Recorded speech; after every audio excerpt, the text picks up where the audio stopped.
नमस्कार, स्वागत है आप सभी का समीक्षा अधिकारी सहायक समीक्षा अधिकारी के हिंदी मॉक टेस्ट में। आज ये 5वां भाग है जिसमें हम लोग 30 अति महत्वपूर्ण प्रश्नों को हल करेंगे। और ये प्रश्न जो है इनका एक सिंगल ट्रेंड है, ऑड वन आउट टाइप, यानी कि असुमेलित की पहचान करना। क्योंकि इस तरह के प्रश्न आप लोग को बहुत ज़्यादा एग्जाम में परेशान करते हैं, थोड़ा ट्रिकी होते हैं। और इसमें खास बात होती है कि एक प्रश्न में 4-5 प्रश्नों का सम्मिश्रण होता है, क्योंकि जोड़े के रूप में आपसे पूछे जाते हैं। तो इसलिए इसी तरह के प्रश्नों की हम लगातार प्रैक्टिस कर रहे हैं।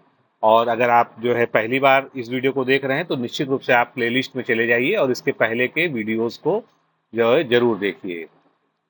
आप हमारे चैनल पर अगर नए हैं तो चैनल को सब्सक्राइब भी कर लीजिए और वीडियो को शेयर भी कीजिए। सामान्य हिंदी जिस बुक से हम लोग पढ़ रहे हैं, या यूं कह लीजिए कि जो कंटेंट आपको यहाँ पढ़ाया जा रहा है वो हमारी सामान्य हिंदी की बुक है, जो आपके पास अगर नहीं है तो निश्चित रूप से होनी चाहिए। क्योंकि आप अगर समीक्षा अधिकारी की तैयारी कर रहे हैं तो आपको 55 प्लस की गारंटी देने वाली ये बुक आपके पास होनी चाहिए। अमेजॉन फ्लिपकार्ट पर तो ये अवेलेबल है ही है, बाकी आपके लोकल में जो आपके शहर की बड़ी बुक की दुकान होंगी, शॉप्स होंगी, वहां पर भी ये उपलब्ध है, आप वहां से भी इसको मांग सकते हैं। समीक्षा अधिकारी की तैयारी कर रहे हैं तो प्रॉपर हमारे कोर्स से भी आप जुड़ सकते हैं। उसके लिए आपको फाउंडेशन कोर्स लिखकर इन दोनों नंबरों में से किसी एक नंबर पे व्हाट्सएप करना होगा। ये बेसिकली एक वीडियो लेक्चर प्रोग्राम है, और वीडियो लेक्चर प्रोग्राम में आपको वीडियो लेक्चर्स दिए जाते हैं, पीडीएफ में नोट्स प्रोवाइड किया जाता है, टेस्ट सीरीज दी जाती है, और प्री मेंस दोनों की तैयारी आपको साथ कराई जाती है। हालांकि आप चाहें तो अलग अलग भी जो है दोनों ले सकते हैं। तो अपने आप में एक संपूर्ण जो है प्रोग्राम है जिससे आपकी पूरी तैयारी एक साथ संभव है। और ये हमारे कुछ चयनित अभ्यर्थी हैं 2016 और 2021 बैच से। तो आपका भी जो है अगला नंबर हो सकता है अगर आप अच्छे से तैयारी कर रहे हैं। चलिए शुरुआत करते हैं आज के वीडियो की। पहला प्रश्न आपके सामने है, निम्नलिखित तद्भव तत्सम युग्मों में से असुमेलित को पहचानना है। तो अगर मैं ना भी बोलूं तो समझ लीजिए कि प्रश्न आपका असुमेलित को पहचानने वाला ही है, क्योंकि प्रश्न सभी पूरी वीडियो में यानी पूरे लेक्चर में एक जैसे ही हैं। तो इसमें ध्यान ये रखिएगा कि पहले तद्भव शब्द लिखा होना चाहिए, उसके बाद तत्सम लिखा होना चाहिए। ऐसा नहीं है कि उल्टा लिखा हो और भले ही वो सही लिखा हो तब भी वो मान्य नहीं होगा, क्योंकि तद्भव तत्सम युग्म को आपको देखना है। तो सबसे पहले से शुरुआत करते हैं। सियार का श्रृंगाल तत्सम शब्द बिल्कुल ठीक है, कोई गलती नहीं है। इसी तरह से सितार का सप्ततार होता है, ये भी ठीक है। सिख का शिष्य होता है। तो ये तीनों ही जोड़े बिल्कुल सही दिए हैं, यानी जो गलती है वो इसमें कहीं पर है, डी ऑप्शन में हमारे। तो सिकड़ी का जंजीर नहीं होता है, सिकड़ी का क्या होता है? सिकड़ी का श्रृंखला होता है, जो आपको याद रखना चाहिए। नेक्स्ट क्वेश्चन देखते हैं। ये भी तद्भव तत्सम का ही असुमेलित युग्म पहचानना है आपको। चलिए शुरुआत करते हैं।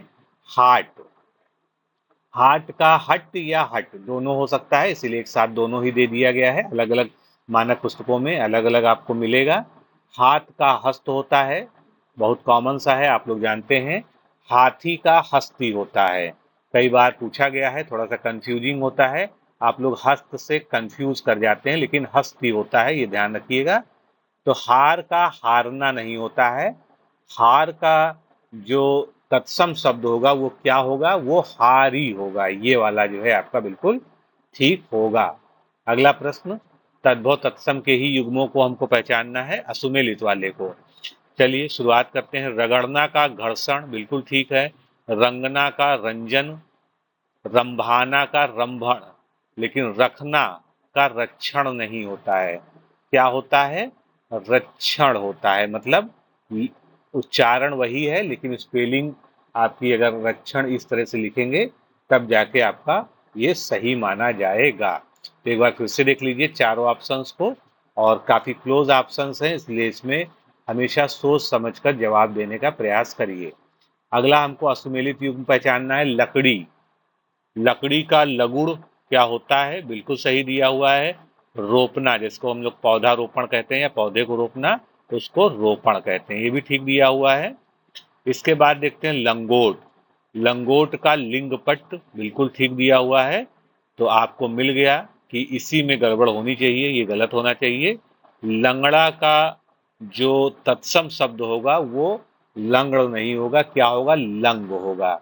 जैसे आपने पढ़ा होगा तैमूर लंग, तो उसके आगे नाम के आगे लंग जो लगा था वो इसी वजह से लगा था।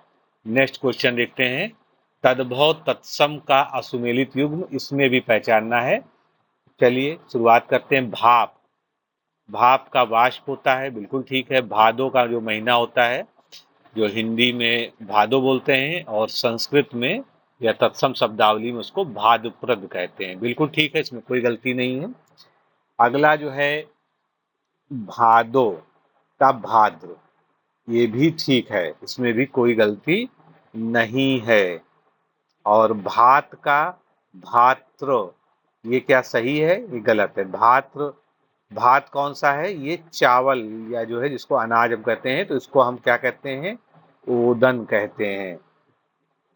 फिर से देख लीजिए, भाप का वाष्प, भादो का भाद्रपद, भादो का भाद्र और भात का ओदन, ये ठीक है। नेक्स्ट क्वेश्चन देखते हैं हम।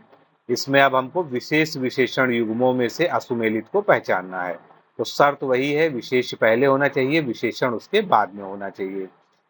तो शुरुआत करते हैं। अंकुरण, अंकुरण का अंकुरणीय यानी जो अंकुरण के योग्य हो, तो ये इसका विशेषण बन गया, बिल्कुल ठीक है, कोई गलती नहीं है। अंकुर का अंकुरित यानी जो अंकुरित हो गया हो, ये भी इसका ठीक है विशेषण। अंकन का अंकित, अंकन होती है क्रिया, अंकित, अंकित मतलब जहां अंकन किया जा चुका है, यानी ये उसका विशेषण बन गया।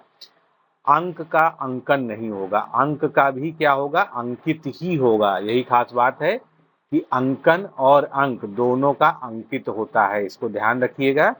दोनों में से कुछ भी आपसे पूछा जाए तो कंफ्यूज मत होइएगा। नेक्स्ट क्वेश्चन देखते हैं। इसमें भी हमको विशेष विशेषण युग्मों को पहचानना है कि इसमें से असुमेलित कौन सा है। उत्तेजना का उत्तेजित कहते हैं ना, वह व्यक्ति उत्तेजित हो गया या वह उत्तेजित हो गया, तो उत्तेजित मतलब जो है जो उत्तेजना से भर गया। उत्पीड़न का उत्पीड़ित, ये भी उसी तरह से विशेषण बन गया इसका। उसके बाद उत्पत्ति का उत्पन्न, ये ठीक है विशेषण, इसमें कोई गलती नहीं है। उत्पात का उत्पत्ति नहीं होगा, उत्पात का क्या होगा, कहते हैं ना कि वह बहुत उत्पाती लड़का है, तो ये क्या हो गया, विशेषण हो गया, उत्पात मचाने वाला उत्पाती। अगला विशेषण विशेष से ही हमारा प्रश्न है, असुमेलित को पहचानना है हमको, सेम क्वेश्चन है और नए शब्दों के साथ में है। इसमें से देखिए कौन सा ऑप्शन सही होना चाहिए जो कि असुमेलित हो। गणना का गण यानी जिसकी गणना कर ली गई है, यानी विशेषण बन गया। इसी प्रकार से गठन से गठीला कहते हैं ना। अब जैसे हमको विशेषण चेक करना हो कि विशेषण सही है कि नहीं है, तो क्या कहेंगे, राम गठीला है, यानी उसका बदन जो है गठीला है, तो ये उसकी विशेषता हो गई। इसी तरह से गंभीरता का क्या हो जाएगा, गुस्सैल नहीं, गंभीरता का गंभीर होगा विशेषण। क्या कह सकते हैं, जैसे राम के साथ ही कर लें कि राम गंभीर व्यक्ति है, तो ये राम की विशेषता है कि उसमें गंभीरता है, यानी वो गंभीर है। तो बी हमको सही अपना उत्तर मिल गया। गंधर्व का गांधर्व हो जाएगा विशेषण, ये बिल्कुल ठीक है। तो चारों ऑप्शंस को ध्यान से देख लीजिएगा, इसमें कोई भी गलती ना होने पाए। आगे विशेषण विशेष युग्म में से असुमेलित को पहचानना है। चलिए शुरुआत करते हैं। मूर्छा, तो मूर्छा से बन जाएगा मूर्छित, हम इसका प्रयोग करें तो पता लग जाएगा कि वह मूर्छित हो गया। इसी तरह से मूर्ति का मूर्त हो जाएगा, मूल का मौलिक हो जाएगा। तो ये तीनों ही विशेषण विशेष विशेषण की दृष्टि से सही युग्म है। मृत्यु का म्रात्य नहीं होगा, मृत्यु का क्या होगा, मर्त्य होगा। ये इसका ऑप्शन ठीक होना चाहिए, तभी जो है। और जो थोड़े से भी कठिन शब्द हों उनको लिख लिख के जरूर प्रैक्टिस करिएगा, ये बहुत जरूरी है। अगला विशेष विशेषण युग्म देखते हैं हम। रसायन का रासायनिक, क्या ये सही है, बिल्कुल सही है।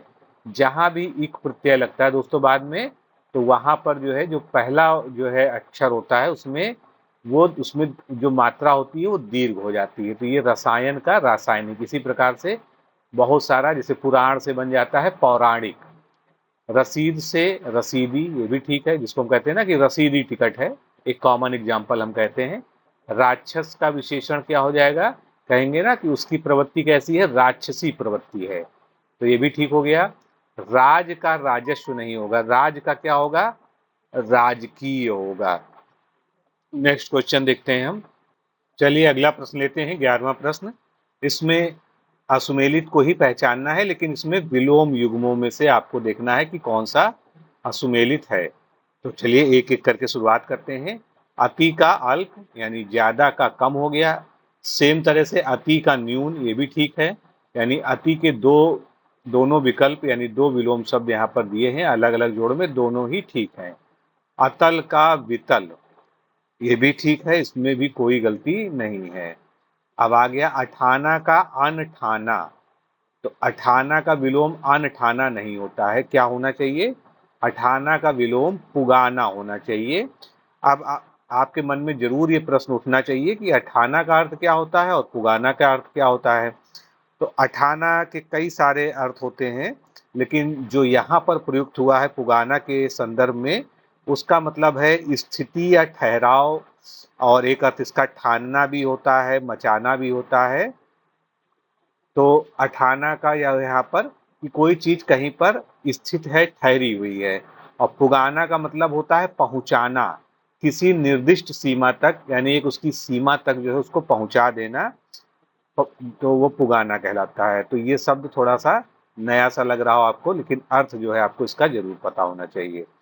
अगला प्रश्न देख लेते हैं। विलोम युग्मों में से ही आपको असुमेलित पहचानना है। तो चलिए देखते हैं। उपस्थिति का अनुपस्थिति, इसमें कोई डाउट नहीं होना चाहिए, यानी अटेंडेंस का अब्सेंट, जो आप इंग्लिश में कह सकते हैं। उपसर्ग का प्रत्यय, ये भी आप जानते हैं, उपसर्ग जो है किसी शब्द के आगे लगता है, प्रत्यय जो है उसके बाद लगता है। उपलब्धि की उपलब्धता, क्या ये सही है? बिल्कुल भी सही नहीं है। उपलब्धि की क्या होना चाहिए? अनुपलब्धि। और उपलब्ध का अनुपलब्ध, ये बिल्कुल ठीक है। तो बी हमारा इसका करेक्ट आंसर हो गया।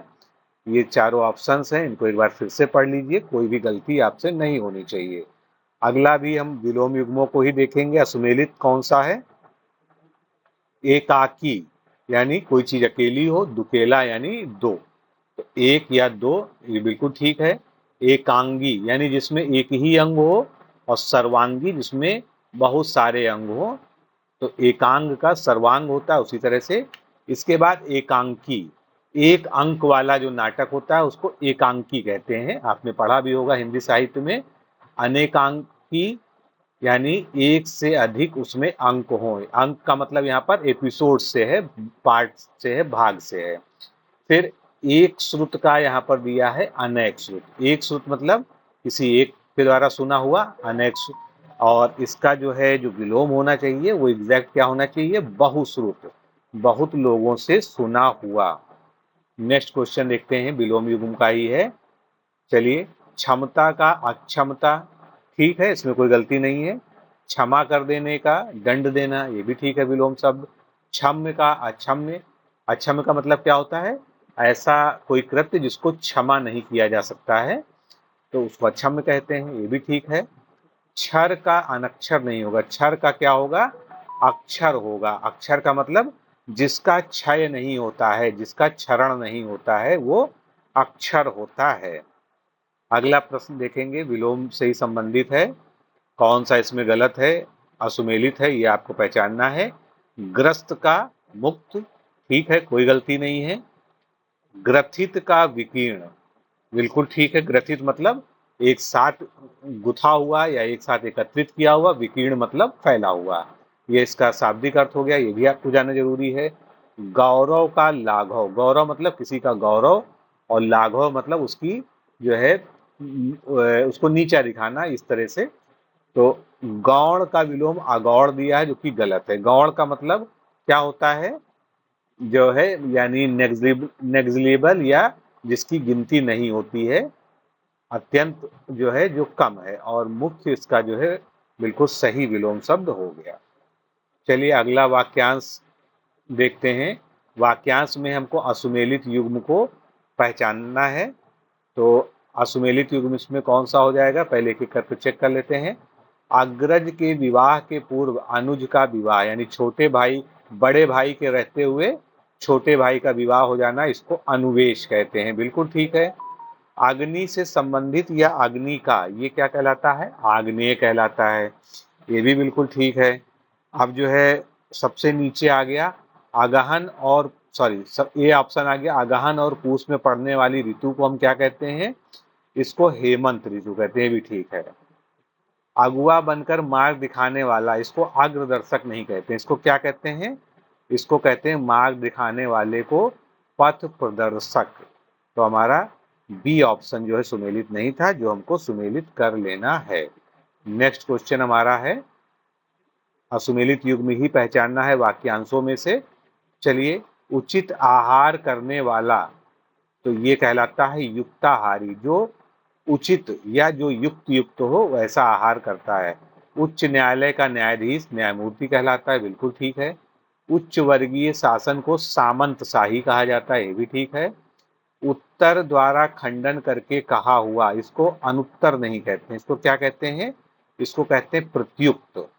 यानी किसी ने किसी से कोई सवाल पूछा, उसका जवाब आया और उसके जवाब में ही उसका खंडन आ गया, तो उसको हम प्रत्युक्त कहते हैं। अगला असुमेलित हमको पहचानना है वाक्यांश युग्म। चलिए देखते हैं एक एक करके। कार्य में संलग्न रहने वाला व्यक्ति कर्मठ या कार्यरत कहलाता है, ठीक है। कार्य करने वाला व्यक्ति कार्यकर्ता कहलाता है। काम को उच्चीदित करने वाला रूप काम रूप कहलाता है, इसमें भी कोई गलती नहीं है। बी ऑप्शन हमारा सुमेलित नहीं है। कारागार से संबंध रखने वाला, तो कारागार से संबंध रखने वाला कोई भी व्यक्ति या कोई भी अन्य चीज कारागारिक कहलाएगी, ना कि अपराधी। अगला प्रश्न देखेंगे, वाक्यांश से ही संबंधित ये है, कौन सा सुमेलित है। चलिए देखते हैं कि करके। गंगा से संबंधित या गंगा से उत्पन्न गांगे कहलाता है, बिल्कुल ठीक है। जैसे आपने सुना होगा गांगे या डॉल्फिन, तो जो डॉल्फिन जो है गंगा में पाई जाती है या उसको गंगा डॉल्फिन भी कहते हैं सामान्य शब्दावली में। गणित शास्त्र का जानकार गणितज्ञ, जहां भी आखिरी में ज्ञा लग जाता है उसको हम जो है उसका मतलब होता है ज्ञाता या जानकार, तो इसका ध्यान रखिएगा। अगला देखिए, गधा के समरूप पशु, गधे के समान जो पशु होता है, क्योंकि वो उसको हम म्यूल कहते हैं, वैसे तो खच्चर हिंदी में कहते हैं, तो इसको खच्चर कहा जाएगा। गर्भ में बालक की हत्या को गर्भाधान नहीं करते। गर्भाधान का मतलब होता है गर्भ धारण करना, जो है जो उसकी प्रक्रिया होती है। गर्भ में बालक, यहाँ बालक का मतलब ये नहीं कि केवल मेल चाइल्ड की बात की जा रही है। गर्भ में शिशु की हत्या जो है भ्रूण हत्या कहलाती है, या भ्रूण की हत्या भी इसको कह सकते हैं। नेक्स्ट क्वेश्चन हमारा असुमेलित ही पहचानना है वाक्यांश में। 6 महीने पर होने वाला कोई भी घटना या कोई भी क्रिया जो 6 महीने पर होती है उसको षटमासिक कहते हैं, इसी को हम सामान्य में छमाही भी कह सकते हैं। छात्रों के रहने का स्थान छात्रावास कहलाता है। छिपे वेश में रहना छद्मवेश कहलाता है। छिपे वेश में रहने वाला छद्मवेशी कहलाएगा। अगला हमारा सी जो असुमेलित है, छिपने या ढकने का कार्य, ये क्या कहलाता है? आवरण, जो कि गलत है। छिपने या ढकने का कार्य क्या कहलाता है? आवेष्टन कहलाता है। नेक्स्ट क्वेश्चन, अब हमको अशुद्ध शुद्ध वर्तनी के युग्मों को सुमेलित करना है। सुमेलित में से असुमेलित को पहचान लेना है। सुमेलित वाले तो 3 है, एक असुमेलित वाला है। ध्यान रखिएगा, पहले अशुद्ध लिखा होना चाहिए, उसके बाद शुद्ध लिखा होना चाहिए। तो कैंटीन की जगह सही शब्द क्या है? कैंटीन है, ये सभी विदेशी शब्द हैं। कैबिनेट की जगह सही शब्द क्या है? कैबिनेट है। टैक्स की जगह सही शब्द क्या है? टैक्स है। तो ये तीनों तो सही हो गए, यानी गलती यहीं पर है, देहिक का दैविक नहीं होता है, शुद्ध रूप देहिक का दैहिक होता है। नेक्स्ट क्वेश्चन देखते हैं, इसमें भी हमको वर्तनी ही देखनी है। तो भोज्यानलय, ये कैसा शब्द है? गलत है, भोजनालय। तो भोजनालय इसका शुद्ध रूप है, ये बिल्कुल ठीक है। मानकर की जगह मानकर ठीक है। सुनने में जगह क्या हो जाएगा? सुनने में। अब देखते हैं, दरवाजा की जगह यहाँ लिखा है दरवाजा, जो कि गलत है। होना क्या चाहिए? आप सभी लोग जानते हैं, दरवाजा। इस प्रकार जो है बिल्कुल सही लिखा जाता है। नेक्स्ट है, पूर्णतः का पूर्णतया दिया हुआ है, क्या सही है? गलत है। कैसे लिखते हैं पूर्णतः? पूर्णतः इस प्रकार से सही लिखते हैं। तो आपको उत्तर तो आपका मिल गया, लेकिन बाकी विकल्पों को भी देख लीजिए। अंतर ध्यान बहुत बार पूछा जाता है और मैक्सिमम लोग इसी प्रकार लिखते हैं, उसमें सोचते हैं कि आधा धा लगेगा, जो कि गलत है। अंतर ध्यान इस तरह से लिखा जाता है। कृत कृत्य न लिख के कृत कृत्य इस प्रकार से सही होता है। और केंद्रीयकरण में या नहीं लगता है, केंद्रीकरण, ये इसका सही रूप है। अगला जो है, हमको अशुद्ध वाक्य को पहचानना है। वाक्यों में से वह सकुशल अपने घर पहुंच गया। देखिए इसमें जो है, क्या ये सही है? बिल्कुल सही है। सिंह बड़ा भयानक होता है, ये भी ठीक है। लिखने में शुद्धता बरतो, इसमें कोई गलती दिख रही है आपको? नहीं, ये भी ठीक है। राधा एक विधवा स्त्री है। विधवा शब्द अपने आप में इंगित करता है कि जिसका पति ना हो, तो स्त्री लगाने की जरूरत नहीं है, ये स्वयं में एक स्त्रीलिंग घोतक शब्द है। अगर इसको हमको सही लिखना है तो हम क्या लिखेंगे? राधा एक विधवा है। इससे स्पष्ट है कि राधा एक स्त्री ही होगी। अगला हम देख लेते हैं, निम्नलिखित वाक्यों में अशुद्ध को पहचानिए। अशुद्ध वाला ही इसमें देखना है हमको। कृष्ण पीतांबर धारण करते थे। पीतांबर का मतलब पीले वस्त्र, बिल्कुल ठीक है। पुस्तक जहां से उठाओ वहीं रख दो, यहाँ भी कोई गलती नहीं दिखती है। मैं मेरी कलम से लिखता हूँ। अब देखिए, मैं भी लिखा है, मेरी भी लिखा है, यानी दो सर्वनाम जो है एक साथ प्रयोग हुए हैं और एक जैसे ही प्रयोग हुए हैं, जो कि गलत है। तो इसका शुद्ध रूप क्या होगा? मैं अपनी कलम से लिखता हूँ, और मैं अपने पिता का सबसे बड़ा पुत्र हूँ, ये ठीक है। तो कैसे सही करेंगे? मैं अपनी कलम से लिखता हूँ, ये इसका शुद्ध रूप होगा। अगला देखते हैं, निम्नलिखित में से अंजन का पर्यायवाची नहीं है। अंजन आप जानते हैं, एक हिंट आपको दे देता हूं, काजल। काजल को अंजन कहते हैं। तो सुरमा, काजल और आंजन ये तीनों ही पर्यायवाची हैं।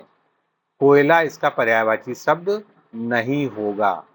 अगला है इंद्र का हाथी। इसके लिए एक विशेष शब्द आपने सुना ही होगा, तो काफी समय से आप इसको पढ़ने आए। सामान्य रूप से आप जानते हैं, इंद्र के हाथी को हम ऐरावत कहते हैं।